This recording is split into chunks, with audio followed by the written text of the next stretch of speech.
This is just going to be a pretty quick follow-up on my complaints about the Durston X-Dome 1 Plus, which for brevity I'm going to call the X-Dome from now on because that's quite a mouthful.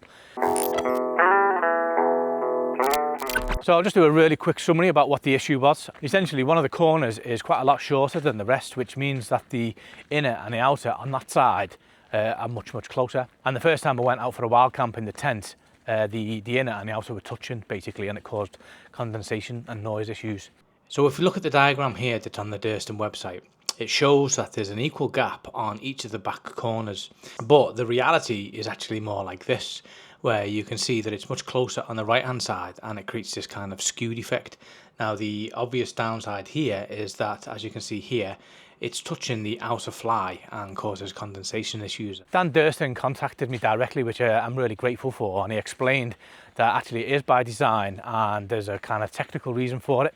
So what I did is I went out for a couple of hikes and had a little mess around pitching up. And then since then I've also done an actual wild camp. To be honest, I do think that there is still an issue there, but it's much easier to manage than I'd previously thought. So what I'm going to do in this video is I'm going to set up the tent in real time just so that you can see that happening. And then I'm going to show you 4 different mods that I've done. Some of those mods I think are actually essential and a couple of them are nice to have. So I've just found myself a little spot in some woods. And it's quite interesting actually because I've never camped in the woods before. I'm always a little bit paranoid that the twigs and things are going to pierce the floor on my tent. And also it's not particularly high up in this country, so it doesn't really conform to the wild camping rules. So I'm just going to set the tent up now in real time just so that you can see. So the first thing that I find a bit tricky about this tent is trying to find the floor because it's not symmetrical, which is one of the benefits of this tent. Actually trying to find kind of the bottom can be a little bit more of a challenge. It's not a huge challenge, but it's a little bit. So the first mod that I've made, which I covered in my last video, is that I've linked the inner and the outer. So what I'll do is I'll cut to the video where I actually explain how that works, just so that you can see that. So that's the first mod that I've made, and that just makes it a little bit easier to set up. So by default, these two are completely separate. So there's the inner and there's the outer. And essentially what happens is the pole goes through both of these at the same time and keeps them both in place. So what I'm doing is I'm using something called a lark head knot. So basically what I've done is I've created a hoop like so. Come back, you. So what I do is line both of these two up, get the hoop, push it through like that, and then get the knotted area and tie that through here. Very hard to do when I'm holding it like this. Right, and then you pull it through like this. So this is called a lark head hitch or knot. And essentially what this does is when you bring it together now, these two are completely together and they're also wanting to kind of stay flat like that. And then you've got this hoop and you can then use this to stake it down. Now, most people are tying these together in a way that means that you can't easily separate the inner from the outer. So the beauty of lark's head knots are that they are really easy to undo and to put together. So all you do is you just grab this little fold here and then you just do that. And now the whole thing has just come off. Really simple. So what I'm going to do is I'm just going to pop a little peg in each corner just to get it set out.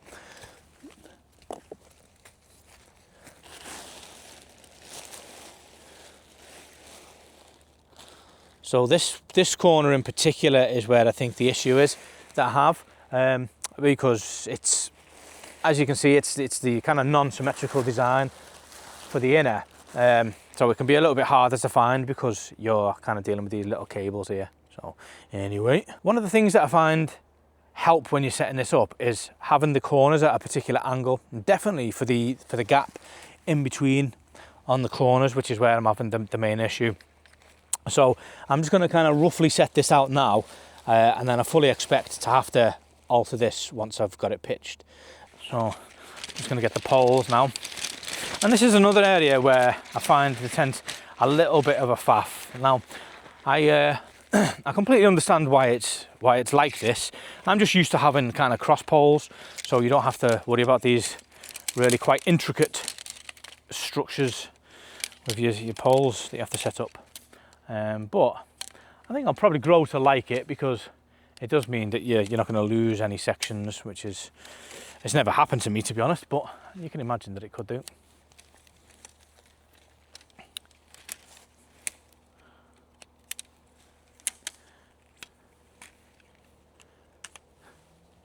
As I've been messing around with this tent, kind of practicing and set it up, one thing that I've noticed is, at first I found it really quite awkward to pack these down because of how intricate the setup is.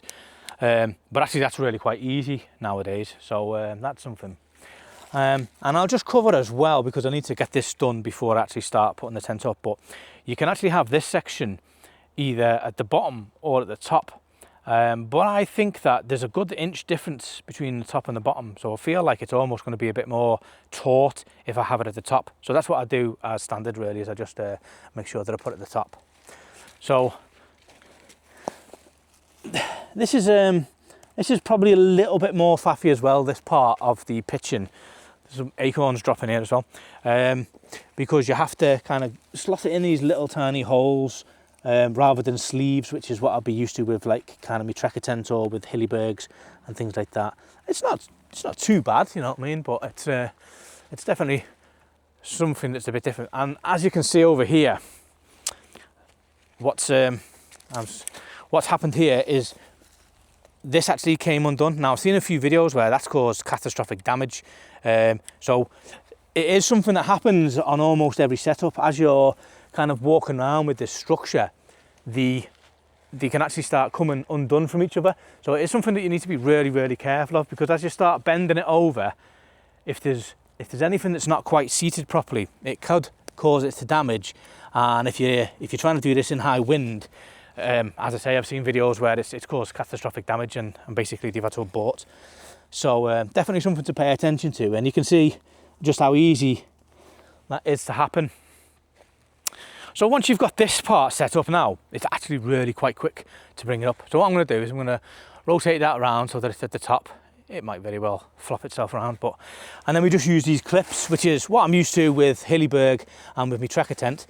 So from this point, just really, really nice and quick. So I'm just going to go around and put this up. Now what you ideally should do when you do this is do the bottom all the way around, then the middle all the way around, then the top all the way around. And the reason for that is it stops the wind from catching it, because as you can see now, I've got it quite high on one end. If the wind was pushing this way, you might find yourself in a situation where it's basically acting like a sail, and you can cause yourself issues there. So just for the sake of it, I'm not doing it this way today, but something to bear in mind, and that applies to any tent like this. You should always really just go round and do the whole lot. So what I'm going to do now is I'm going to make sure that's folded around, and then I'm going to bring this up. And once I've brought this up, it should stop it from being able to go back down. As you can see, once you've kind of got the floor laid out, it's really quite quick and quite easy to get this put into place. Now what I've seen a lot of people complain about this part of the process. Essentially you're going to pop this through on one side. In fact, actually I'll do it the other way around just so that you can see. You put this into one of the little hoops on this side, but then you need to go across to the other side, and what can happen is as you let go, this can fall out. But actually if you just do it nice and carefully and just let it kind of land like that, you're usually okay, as long as there's no wind, because if there was a little bit of wind, that would actually pop out now. But often what people are saying is by the time you come to this side, that side's fell out, and obviously you can't do both sides yourself. And then from this point you just have to put that side in, and then we have it, it's done. So as you can see now, the corner is on this angle here, and then the kind of guy goes out on this angle. So if I take this peg out, what we can now do is we can kind of choose which angle this goes on. And it doesn't make a huge difference, but as you can see, if I start angling it this way, that goes inwards. If I start angling, you know, it's only very subtle, but I think that in combination with uneven terrain, this is actually really quite critical to get right. Rather than just like kind of assuming that it's going to be all right, you do have to be quite mindful about it. So what I'm going to do is kind of just pop it there, And I'm going to do that on each of the corners now.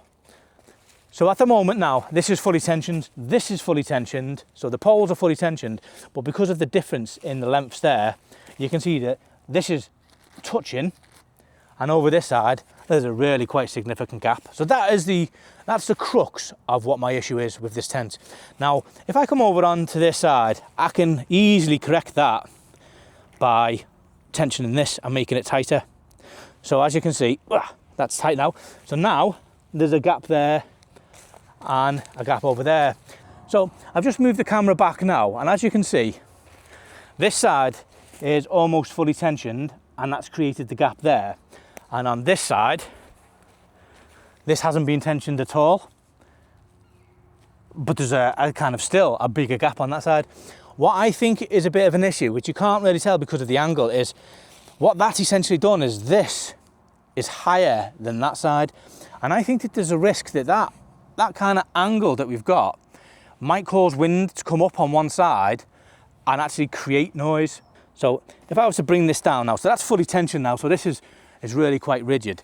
It's still, you can't really tell, but it's still going to be about 2 inches or so on that side, closer to the floor, and a bigger gap on this side. So I do think that that's a potential issue, but as it stands now, there is a gap between the inner and the outer on both sides, significantly more on this side than the other side, but it has kind of addressed the issue. So this is where one of my other issues is, and this is where one of the mods that I'm going to do comes into play.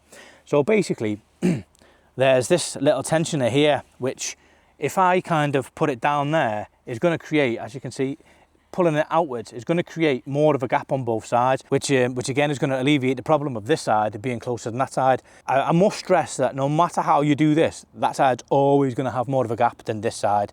But I think ultimately, so long as there's enough of a gap on this side, that's fine. But this is way too short. So obviously I can put it to there, but what we've got now is, if I've tried to kind of tension this out, this is a few inches off the ground. So if I want to make it so that it's on the ground, this is coming, so it's quite kind of slack. Ultimately, what I would want is, I would want this all the way out here and quite tense. But this is just not, let's move this stuff out of the way. This needs to be like, you know, a good 6 inches longer in order to do that. So that's one of the things that I'm going to do today, is I'm going to take this off and I'm going to replace it with a much longer one. So essentially, to highlight this issue, I've got a peg here. Now, if I was to have this tensioned out properly, this angle would need to continue, so the peg would need to be around about here. As it stands now, in order to do it, I need to kind of bring the tent down, which is creating more slack here. So definitely this needs extending to be at least double the length. So that's what I'm just going to do right now.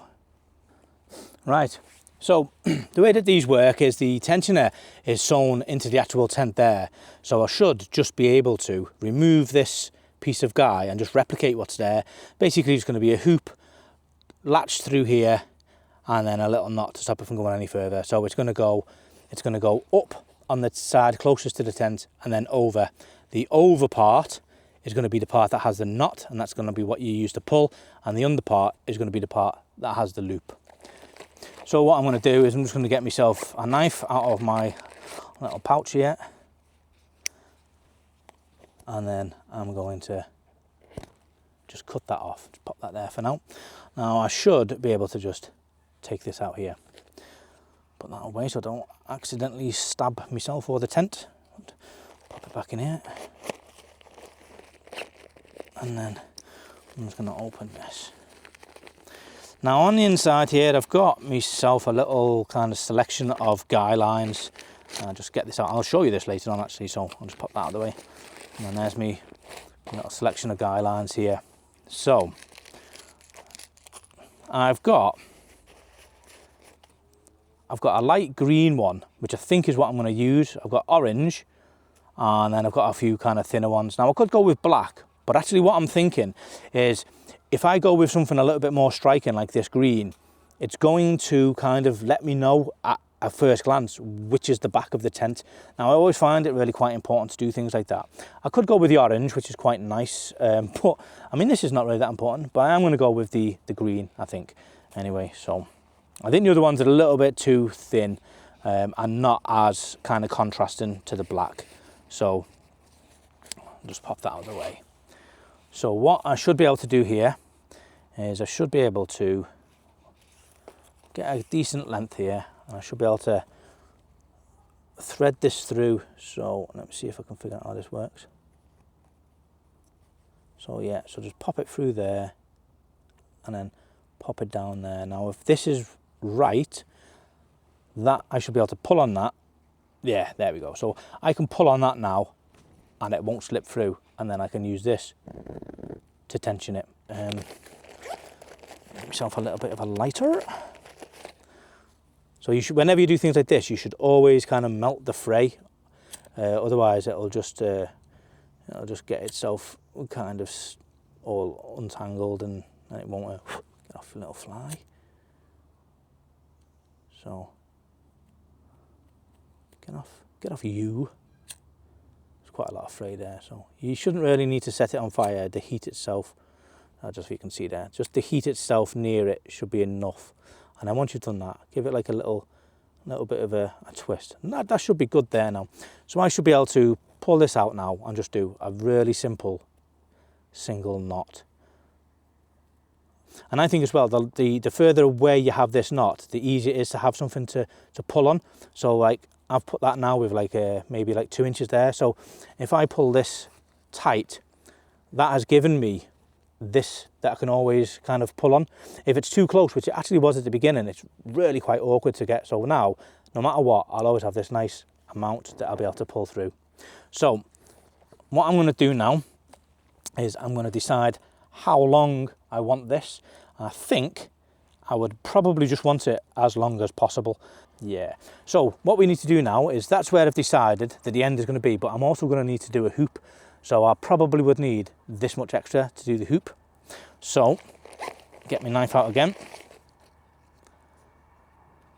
Ooh, there we go. And then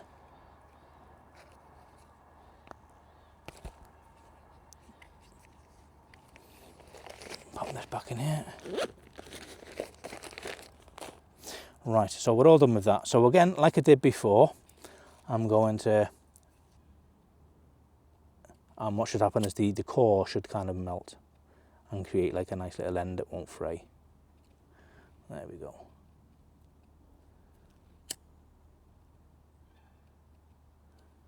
Yeah, that's the one, that's done it. Right, okay, so in order to do the hoop, what the best bet to do is to find the length that you want and then literally just tie a knot in it as you would. Right, so I think that's probably a little tiny bit too long there. So what I'm going to do is I'm going to push this through like so.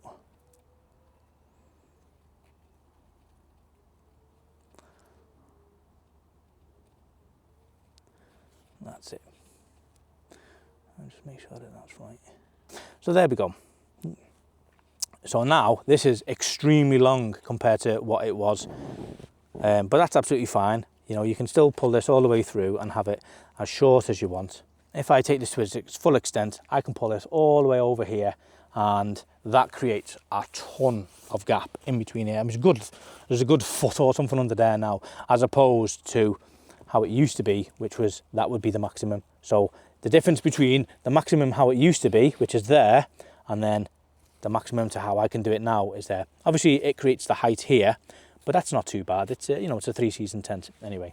So there you go, a very straightforward modification, but one that is really handy. And because it's a very contrasting colour, when I'm setting it up, I'll know immediately which is the front and which is the back. Even though you can tell that by the zip, it's not always that apparent, especially at night. Now another little mod that I'm going to do, this is actually the head end of the tent, and even though after a while you'll get used to which is the head and which isn't, what I'm going to do is I'm going to put a little tiny loop of this really bright green on it, just so that when I'm setting up I can quickly see which is the front and which is the back, and also which is the head and which is the foot. So again, I'm just going to get my little knife and I'm going to cut a really quite small loop this time, so probably about there. And just as last time, I'm going to burn each side so that the thing doesn't kind of fray once I've done it.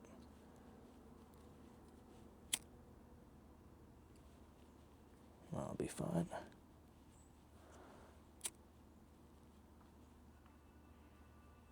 Okay, so just a really, really small amount of guy, and then I'm just going to pop it through there, and then and then quite literally just going to tie a knot in it, like so. Get that through there, you little swine. There we go. So, like that, and once I put a little bit of pressure on that, there we go, that's what we got. So, just a little tiny hoop that's going to show me which the head end is. So one of the other mods that I'm going to show you actually can be used on this, and it's not what it was designed for, but essentially this is a useful mod that you can use on any tent. So I'll just show you that now. So this is a little pack, and it contains 4 of the little mods that I've made. So I'll just show you what these are now. Really quite useful, and as I say, it can be used on any tent. So I'll just pull, there we go, just get them out of the way. So this is one of them, and essentially what it is it is a tensioner, but it's like a kind of remote tensioner, if you would. So basically there's a little hoop here, and then there's a length of guy, and what that allows you to do is it allows you to connect this to any other guy line to extend it. So basically what you'd want to do now is you'd want to just rotate this around just to get the knot out of the way. Right, so that's there, and then using this like little kind of add-on, you would make sure that this is already the right way around, and then you just pop it underneath there like so, and then what you're doing now is you're going to thread the whole thing through this gap here. Right, so what that does now is that's just going to tension there, and as you can see now, these two are joined without any need for the clip or anything like that, and now I've got an extension of like a good 12 inches or so. So basically I'll be able to pull this out here if I really wanted to. So in order to take this off, you just reverse the process. So you're just going to pull with the knot to create yourself a little bit of a gap. Once you've got that hoop here, you're just going to post it back through like so. Ooh. I'm not going to lie, it's a little tiny bit more fiddly taking off, but there you go. So I've actually made myself 4 of these, so I can just keep these in the bag like that. And these only weigh 4 grams each, so 16 grams altogether. I don't actually think you'd ever really need 4 of them. You're probably only ever going to need 1 or maybe 2. So you can just bring whatever you need. But basically 4 grams, not really worth the worry about bringing out. So as standard, this is just going to be there just so that I know where the head is. If I ever find that I'm having condensation issues, I can just attach one of these and then just bring it out. Right, now I'm just going to show you how these would be used for their main intended purpose, which is for the corners here. So let's just imagine that this here is a rocky area around about here, and I've already staked the other 3 corners out and they're all fine, but this section can't be staked out. Now that's really, really common, and it's one of the flaws of having this kind of design where you've got yourself let's just pull this out, you've got yourself a kind of limited amount of range here. There's no tension there, so this can only go where it can go. You can't really start messing around by changing the angle to get around the rock, because you literally have to have this on the right angle there in order to tension it properly.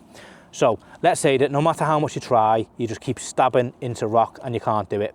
That means that your tent does run the risk of being able to kind of have wind underneath it and blow off. That's where these come in. I'm just going to move that rock and just pop this out of the way. So I've just turned the camera around just so that you can see, because this really does allow for a big extension. So let's say that all this area here is rock, and no matter how much you try, you just simply cannot find anywhere to stab this in. What you can do is you can attach this to the existing guy, which is as simple as like what I showed you before. You're just going to hoop that around, pop this through, and then pull everything through like so. And now these two are connected. Now I can extend this all the way over here. Now let's say that what often is the case is you can peg this out, but you can only ever get it in like maybe half an inch or an inch or something like that. So what you could do is you could stab this in that tiny little bit. This is nowhere enough to support this, but what you can then do is you can bring yourself another peg, And this can now go on a maybe slightly different angle, but essentially you can put this peg, let's say that there's a section here where there is no rock, I can pop that there, and now I can tension that like so. And what we've got here is this is all now being tensioned along here, and I can make that nice and tight. You can also, let's say that it's extremely, extremely windy and you actually have enough to put this in, you could put this in fully as well as this in fully, and now you've got the strength of 2 pegs on each corner. So these are really, really handy and not at all specific to the X-Dome. These can be used for any tent, and they're really straightforward and easy to make. I will do a separate video and I'll show you how I've made these. It takes you 5 minutes to make each one and costs you a couple of quid. So there you go, really quite straightforward, and you would undo it the same way. So all you're going to do is you're just going to pull the knot to create yourself the little hoop here, and then you should now be able to just pull this through just exactly as you did before. So whoop, just pop it through there.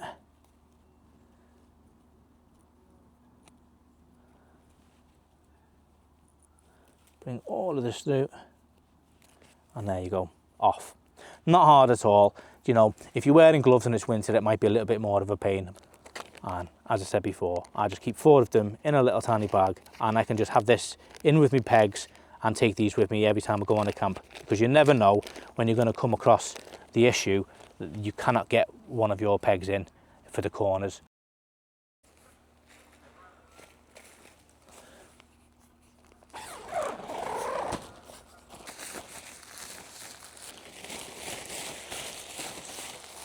So I'll just show you the last mod that I'm going to make, and this is something that I had to do on my previous camp. So if you look at this, this is really quite slack. Now I think this is responsible for actually quite a lot of the issues that I had on my very first camp, because by bringing this in, it actually brings the whole inner away from the outer.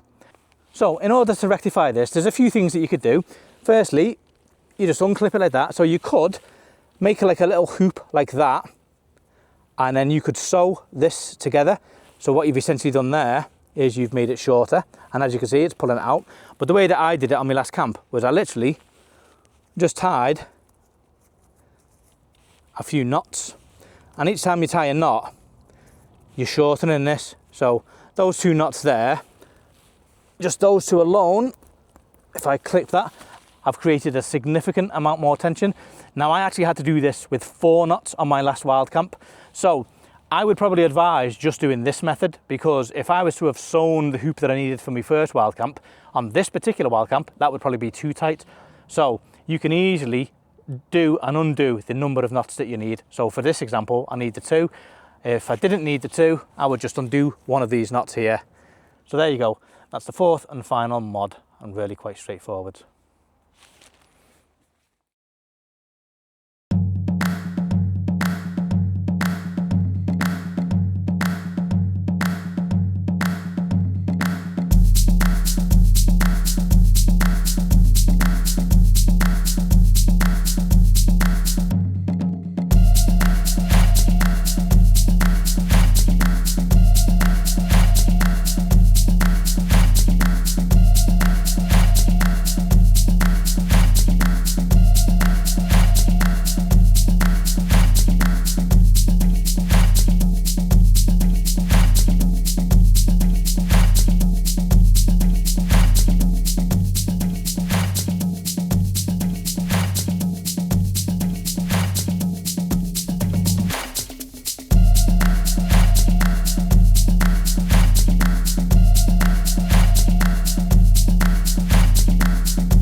Well, there you go. I hope you found the information in this video useful, and we'll be able to apply it to either the X-Dome or any of your other tents, because I think most of the mods are kind of universal and apply to all tents equally.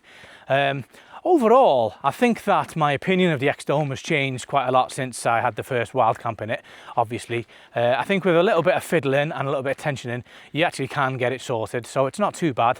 So it's more faffy than I'm used to, but I think the fact that it is so lightweight and apparently very strong, I think that kind of offsets the faff in my mind. So we'll see. So my next video is going to be testing the X-Dome out in high winds, not crazy high, maybe 30, 40 miles an hour. I'd like to know that it's capable of dealing with that kind of winds, but I'll probably never purposely take it out when it's going to be forecast to be like that. I always like to test my gear a little bit anyway. After that, I think then I'll be ready to give you my overall opinion of the tent and whether it's going to stay in my collection or whether I'm just going to get rid of it. Well, if you've enjoyed the video and you found anything in it useful, please do consider mauling the like button just so that YouTube knows that you've enjoyed it. If you're not already a subscriber, also please do consider subscribing. So leave a comment below if you've got any comments or suggestions. I do get back to every single person. So, well, that's it, and I'll see you on the next one.